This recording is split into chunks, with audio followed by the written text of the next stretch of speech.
Hey everyone, welcome back. Ready for another deep dive? Always. Awesome.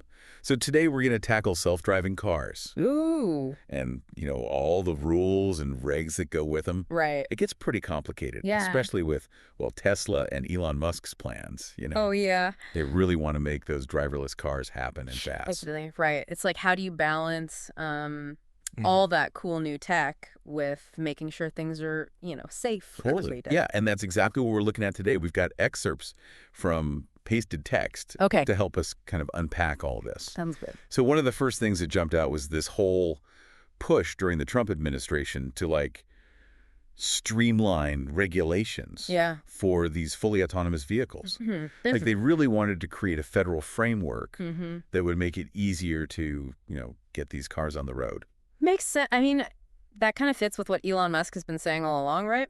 Oh, totally. He's been super vocal about wanting to clear the way Yeah. for driverless technology. Yeah. And it's a huge part of Tesla's whole vision for the future. For sure. And I remember reading, even back then, there was talk about who might end up heading the DOT, if things went a certain way. Like some of the names that were floating around.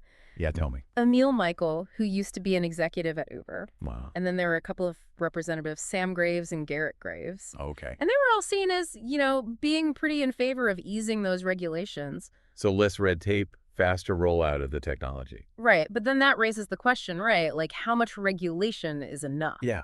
Is faster always better? Exactly. Especially when you're dealing with something as, potentially impactful as self-driving cars. Yeah. And think about this. Tesla isn't just talking about, adding driver assist features. Yeah. They want to build cars with no steering wheels, no pedals at all. Yeah. Really? No way to take control at all. Nope.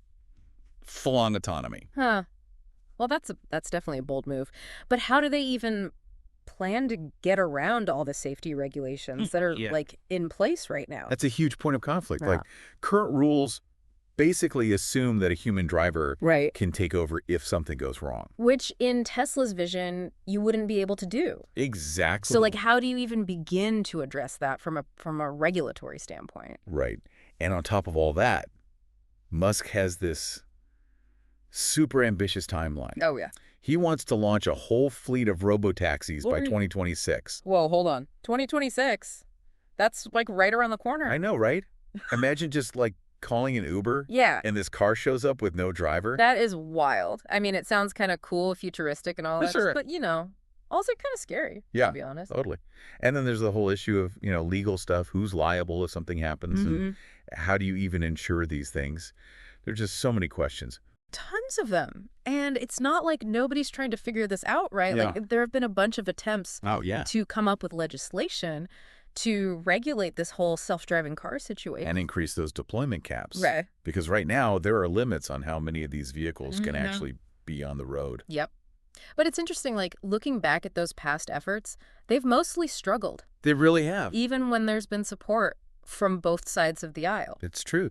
The excerpts actually mention how there were some bipartisan efforts Mm. during Trump's first term Yeah. to get something passed, and then again under the Biden administration. Mm.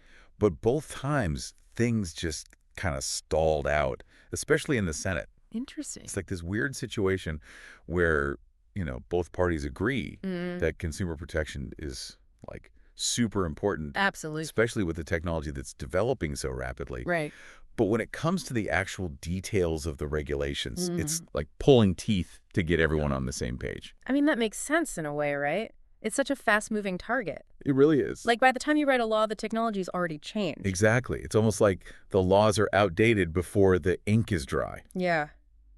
And that tension between, wanting to encourage innovation, but also, being responsible and protecting people. That's, a major theme that runs through everything we've been looking at. It really is. So on the one hand, you've got this big push for, fewer regulations, faster development, Right. fueled by the excitement over self-driving cars and the potential they have to, revolutionize transportation. Absolutely. But then on the flip side, you have these very legitimate concerns about safety, Sure. about consumer protection, and the whole challenge of creating laws that can actually keep pace Yeah. with, technology that's constantly evolving. It's a tough one. How do you find that sweet spot? Right.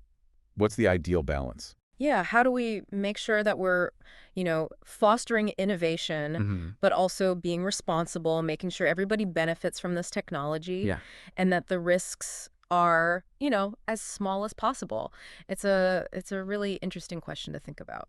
It really is, and it's one that I think we're all going to be grappling with Yeah. more and more as these self-driving cars become more common on the roads. Absolutely. Well, on that note, thanks for joining us on this deep dive.